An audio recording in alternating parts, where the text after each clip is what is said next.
नमस्कार, जी दिल्ली एनसीआर हरियाणा का digital platform देख रहे हैं आप। मैं पूजा खंडूरी आपके साथ। हमारे साथ जी दिल्ली एनसीआर हरियाणा के एडिटर विनोद लांबा जी मौजूद हैं। सर, एक गाना सुना होगा आपने, vomit on paper raise your voice. पहले इस पे बवाल इतना मचा हुआ था और अब तो कांग्रेस ने भी इसका इस्तेमाल कर लिया, एक रील बना दिया। आपने देखी वो रील? बिल्कुल, मैंने रील देखी पूजा, और तमाम दर्शकों के सामने इस पूरी चर्चा को लेकर हम आए हैं। देखिए, वॉमिट ऑन पेपर अपने आप काफी विवादों में है और वायरल भी है और कंटेंट पे और जिस तरह के व्यूज आ रहे हैं, लेकिन उसमें भगवा का अपमान और तमाम चीजें तो चल ही रही थी। और अब एक पेज है INC इंडिया के नाम से इंस्टाग्राम पर, उस पर गाने के बोल तो वही लिए गए हैं, लेकिन उसकी जो मायने हैं उनको पूरी तरह से बदलकर कोशिश की गई है। कहीं उसमें मोदी साहब का भी फोटो लगाया गया है और मौजूदा जो केंद्र सरकार है उस पर तमाम सवाल उठाते हुए राहुल गांधी को एक हीरो की तरह उसमें दिखाया गया है, जो कि नेता प्रतिपक्ष हैं लोकसभा में। तो अब हम ये चर्चा में क्या क्या बात करेंगे, ये शुरू कहां से हुआ और अब इसका क्या मायने होंगे, मायने किस तरह से पूजा, क्योंकि ऑलरेडी बहुत विवादों में है ये गाना। विवादों में इस तरह से कि इसे धार्मिक भावना है और खासतौर से भगवा के खिलाफ कहा जा रहा है। अपनी आवाज उठाने की बात तक समझ में आता है, लेकिन कुछ लाइनें इसमें बदल दी गई थी। साध्वी देवा ठाकुर बहुत ज्यादा इस पे एग्रेसिव होकर कुछ धमकियां भी दे रही थी, या कुछ और लोगों की भावनाएं भी कहीं ना कहीं आहत हुई थी। लेकिन अब मुझे लगता है कि बवाल और बढ़ेगा, और विवाद इसलिए भी बढ़ेगा, बवाल इसलिए भी बढ़ेगा क्योंकि अब पॉलिटिकली इसको यूज किया जाने लगा है। इससे पहले तक वॉइस को रेस किया जा रहा था, लेकिन तमाम मुद्दों को उठाने के साथ साथ जब उसमें पॉलिटिकल टच आ जाता है थोड़ा सा, तो फिर वो कहीं ना कहीं ऐसे लगता है कि जो एक्चुअल इंटेंशन है प्रेजेंट करने का, उस गाने के पीछे मुद्दों को प्रेजेंट करने का, उसको अब पॉलिटिसाइज किया जा रहा है अपने फेवर में।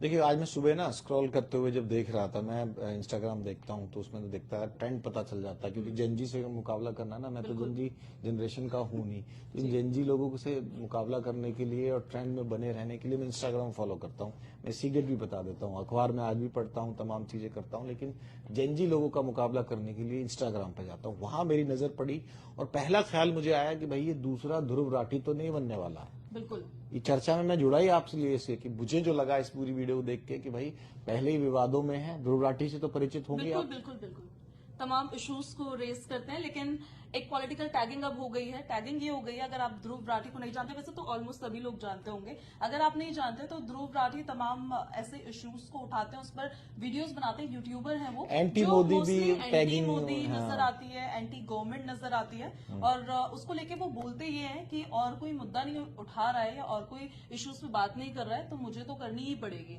तो मैं अपने तमाम दर्शकों से टीवी छोड़ के आज डिजिटल पे इसलिए बात करने आया। मुझे उस वीडियो को देख के बिल्कुल साफ लगा, मैं कहा ये तो दूसरा ध्रुव राठी बनने वाला भाई। बिल्कुल। इसको बनने वाला नहीं है तो इसको बना दिया जाएगा, क्योंकि गाने की लाइन देखो ना, ये आपके पास वीडियो प्ले हो रहा है, हम ऑडियो नहीं सुना सकते क्योंकि कॉपीराइट का इश्यू होता है। वो कामयाबी क्या जिसने कोई तूफान नहीं देखे, वो मर्द ही कहाँ जिसकी दी कोई जवान नहीं। इसमें तमाम चीजें सिलसिलेवार तरीके से दिखाई गई है। और आप देखो ना, ये जो लाइन है 15 लाख का प्रॉमिस इसमें यूज किया गया है, ब्रिजभूषण शरण का विवाद दिखाया गया है, और ये भी दिखाया गया है कि हजारों में कमाई की और कपड़े लाखों के, वहां भी इसमें PM साहब को भी इसमें टारगेट किया गया है।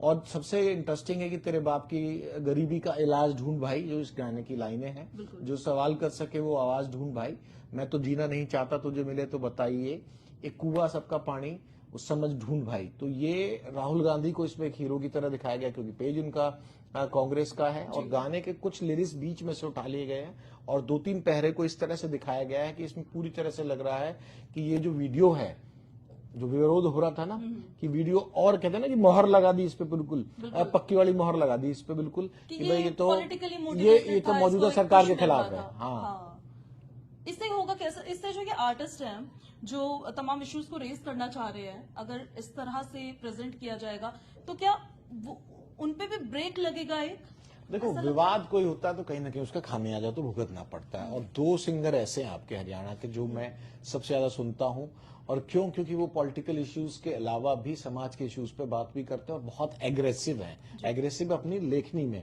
अपने लिरिक्स में बहुत एग्रेसिव हैं। एक मासूम शर्मा और इसके अलावा ढांडा न्योरी वाला, इन दोनों की जो आपको लेखनी मिलेगी, जो लिरिक्स मिलेंगे, इनके म्यूजिक के जो बोल मिलेंगे, काफी एग्रेसिव होंगे। और मासूम शर्मा को पूरा विरोध झेलना पड़ा था कि गन कल्चर को मोटिवेट कर रहे हैं, गैंगस्टर्स की कर रहे हैं, और उनका काफी विवाद भी रहा, कुछ गाने हटे भी।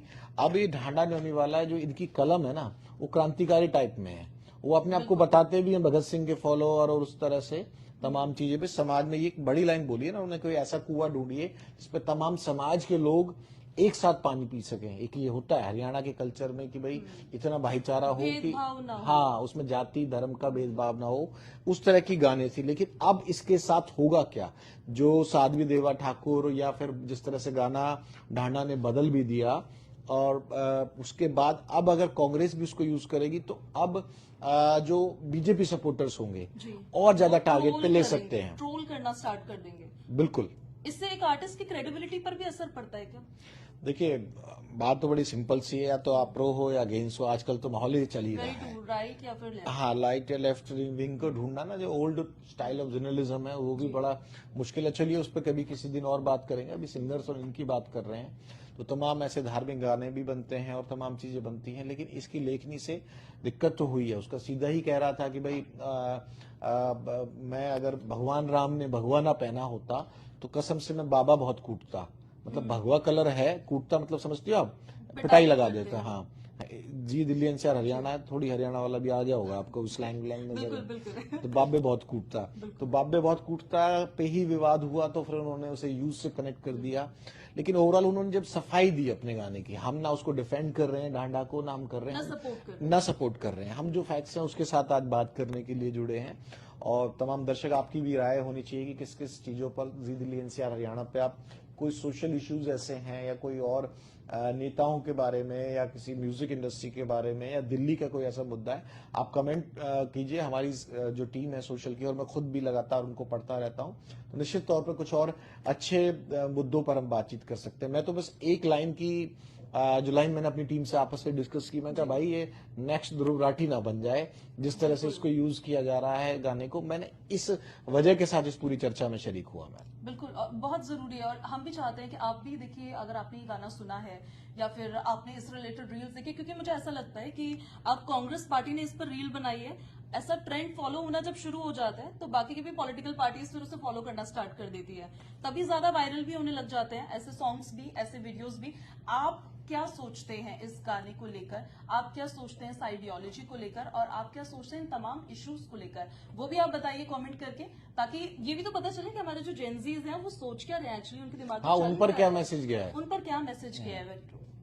देखिए अब हमारा विषय ये था कि इस तरह से पॉलिटिकली इसको इस्तेमाल किया जा रहा है। अब कितना होगा इसका नफा नुकसान, ये ढांडा न्योरी वाला और उनकी टीम देखेगी। लेकिन नजर में एक चीज आई, वो आप लोगों के सामने रखी है। निश्चित तौर पर गाता बहुत बढ़िया है और लिखता है तो पर कलम बहुत अच्छी लिखती है। अब वो किसी की भावनाओं का तो यही है ना खेल आजकल की, किसी की भावना किस तरह से आहत हो, किसकी तारीफ लगे, किसको बुराई लगे। सबका फिर सेंसिटिविटी का लेवल भी अलग होता है। नहीं कुछ बोलोगे तो किसी को तो अच्छा लगेगा हाँ, बिल्कुल, और बिल्कुल। किसी को बुरा लगेगा, ये तो है। आप लोग तय कीजिए और आपके कमेंट्स जरूर लिखिएगा। उसके साथ हमें ये फायदा होगा कि कोई और सोशल टॉपिक जो आप लोग के जहन में या दिमाग में अटक रहा हो, तो जेनजी वाली टीम के साथ और मैं भी थोड़ा ओल्ड स्कूल जर्नलिस्ट का, सब मिलके हम आपके साथ लगातार संवाद करते रहेंगे, या कहें कन्वर्सेशन करते रहेंगे। और मैं भी जेनजी से बहुत सीखता हूँ। कुछ कमेंट हो तो आप जरूर कीजिएगा। पूजा हमारी लगातार वीडियो बनाती रहती हैं, और अब देखते हैं कि कांग्रेस को फायदा होगा या ढांडा को नुकसान होगा या बीजेपी बिल्कुल ही एंटी हो जाएगी। मेरे को इतना ही सब इस पूरे चर्चा पे बात करनी थी। अब दर्शकों पे छोड़ देते हैं, क्योंकि जनता जनार्दन ही सबका फैसला करती है। बिल्कुल।